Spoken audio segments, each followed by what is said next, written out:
तो आज बच्चों हम चेन प्रॉब्लम्स डिस्कस करेंगे एनएलएम में, बहुत इंपॉर्टेंट है। तो सबसे पहले हम किसी चेन की जिसका एक ख़ास ओरिएंटेशन होगा उसकी पोटेंशियल एनर्जी निकालना सीखेंगे, ठीक है। तो पहले एक चेन बना लेते हैं।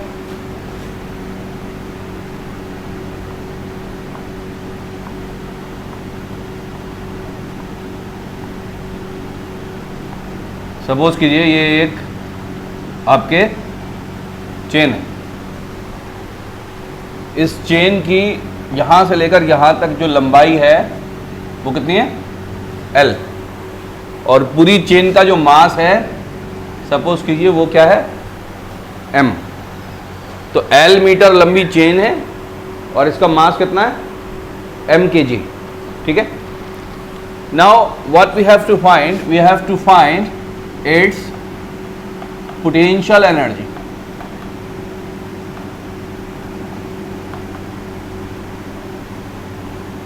ठीक है।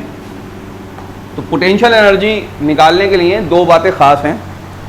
एक तो यह कि हमें किसी रेफरेंस पर potential energy, gravitational potential energy zero माननी है। दूसरी बात, इस चेन की ग्रेविटेशनल पोटेंशियल एनर्जी इसके ओरिएंटेशन पे डिपेंड करेगी। चेन लटकी हुई है लंबी, चेन ऐसी है, हॉरिजॉन्टल है, चेन कहीं गुच्छा बन के रखी हुई है, चेन किसी एंगल पर है। तो सबसे पहले हम ओरिएंटेशन डिसाइड करते हैं। तो सबसे सिंपल जो ओरिएंटेशन सबसे पहले हम समझते हैं, चेन कहीं लटकी हुई है, ठीक है। अब इसमें सबसे पहले हमने जीपीई डिसाइड करनी है कि जीपीई जीरो कहाँ पे लेते हैं। तो फॉर एग्जांपल इस लेवल पर हम ग्रेविटेशनल पोटेंशियल एनर्जी कितनी ले रहे हैं? जीरो ले रहे हैं, ठीक है। अब ध्यान से देखिए, इसमें कॉमन मिस्टेक क्या हो सकती है कि आप इसकी ग्रेविटेशनल पोटेंशियल एनर्जी चेन की क्या लिखते हैं? एम जी और, है ना, क्या आप लिख सकते हैं इसकी gravitational potential energy? Mass into जी इंटू हाइट कितनी है इसकी? एल। क्या ये मानेंगे आप ग्रेविटेशनल पोटेंशियल एनर्जी? नहीं, ये नहीं है। क्यों नहीं है? क्योंकि सारा का सारा मास इस एल लेंथ पर नहीं है, यहां पर नहीं है, बल्कि थोड़ा सा यहां पर है, थोड़ा सा यहां पर है, थोड़ा सा यहां पर है, थोड़ा सा यहां पर है। तो हर पॉइंट की अलग ग्रेविटेशनल पोटेंशियल एनर्जी होगी।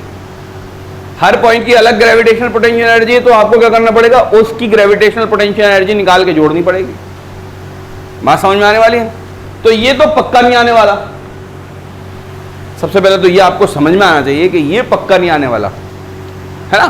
तो इसके हर पॉइंट का जो मास है उसकी लोकेशन अलग है। बात समझ में आ रही है? इस रेफरेंस से तो हर पॉइंट मास की ग्रेविटेशनल पोटेंशियल एनर्जी अलग होगी।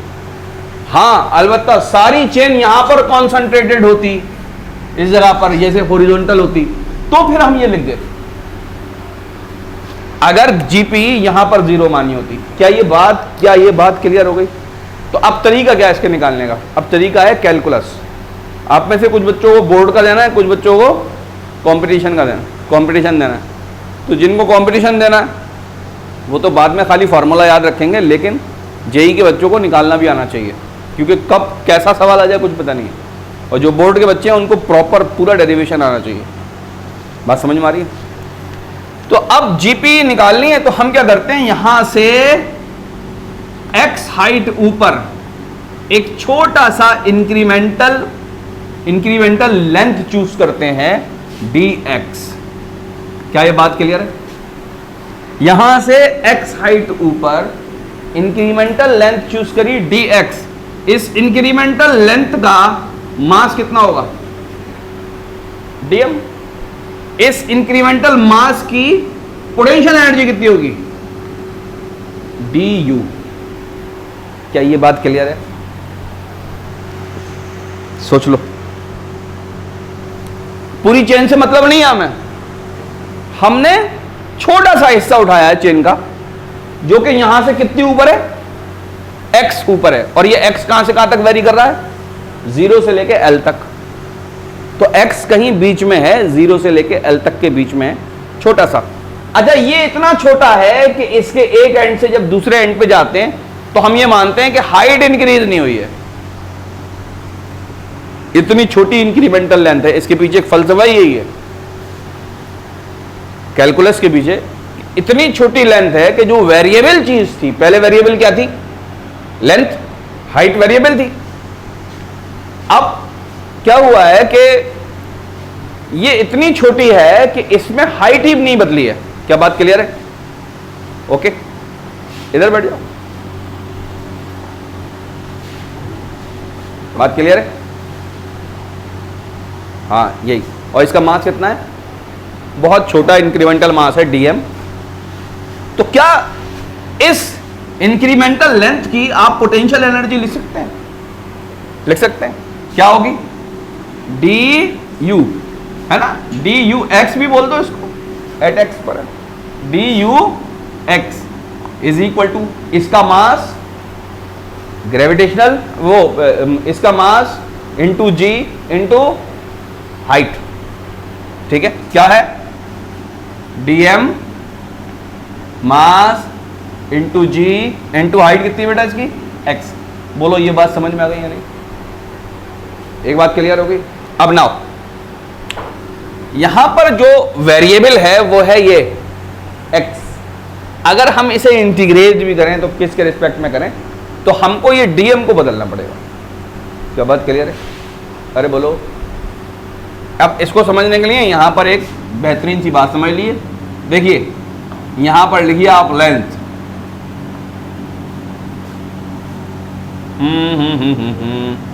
मास लिखें, हाँ लेंथ, और यहां पर लिखिए आप मास। देखिए ध्यान से, इस बात को ध्यान से समझिए। जब लेंथ पूरी है तो उसका मास कितना है? लेंथ L मीटर है तो मास कितना है? m kg। क्या बात क्लियर है? जब लेंथ 1 मीटर होगी तो मास कितना हो जाएगा? m upon length kg, m/L kg। क्या ये बात समझ में आती है? जब ये dx होगी तो कितना होगा? m upon L dx kg। ये क्या चीज है? Mass of dx length.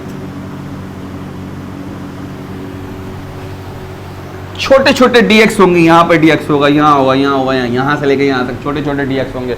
Her dx का मास कितना होगा? इतना। इसको हमने क्या बोला है बेटा? dm। नहीं आ रही बात समझ में? क्लियर है? तो यहां पर मैं इसको तब्दील कर दूंगा, क्या हो जाएगा?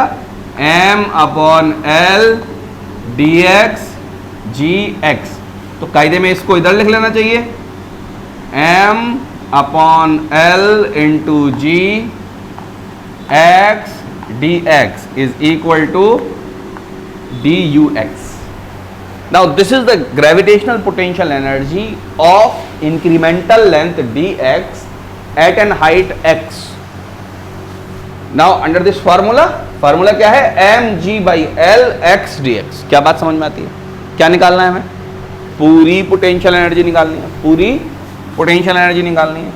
तो यहां पर हम क्या, कौन सा साइन लगाएंगे? इंटीग्रेशन का। राइट हैंड साइड पे लिमिट क्या लगेगी? वेरिएबल कौन है? x। तो लिमिट कहां से कहां तक? जिस दिन ये dx यहां पर होगा उस दिन लेंथ कितनी है? हाइट कितनी है? 0। और dx जब यहां पहुंच जाएगा तो हाइट कितनी हो जाएगी? इंटीग्रेट किसको किया जाएगा? x को किया जाएगा, वेरिएबल को किया जाएगा। क्या ये सारी चीजें कांस्टेंट नहीं है? है ना? अच्छा एक चीज हम भूल गए इसके अंदर, ग्रेविटेशनल पोटेंशियल एनर्जी। हाँ ठीक है, क्या मैंने सही लिखा है? ये इसके अंदर कोई दिक्कत है? आप लोगों को कुछ पॉइंट पूछना है इसके अंदर? नहीं पूछना? आगे बढ़ते हैं। क्या करें भाई? m को बाहर निकाल लें, g को बाहर निकाल लें, l को बाहर निकाल लें। क्या हो जाएगा ये? x² लिमिट 0 से l। बात पक्की? Is equal to mg upon l² minus 0²2। एक बार x की जगह l को रखा, एक बार x की जगह 0 को रखा। तो आमतौर से 0 रख के हम दिखाते भी नहीं है, लेकिन आपकी तसल्ली के लिए दिखा दिया। तो ये पार्ट तो हो ही गया 0, तो इस स्क्वायर से l को काट दें। क्या है भाई answer?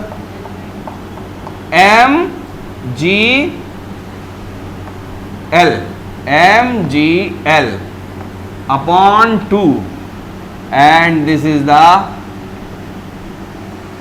gravitational potential energy of chain. Remember, this gravitational potential energy is for this orientation. अगर चेन ऐसे लटकी हुई है या ऐसे मान लो किसी ने बीच बीच में वेल्ड करके खड़ा कर दिया चेन को, बात समझ में आई? और जीपी कहां पर मानी है? 0 यहां पर मानी है। क्या बात क्लियर है? ओके, नोट कर लीजिए इसको अच्छे तरीके से। नोट किया? किसी को कुछ पूछना है इसके अंदर?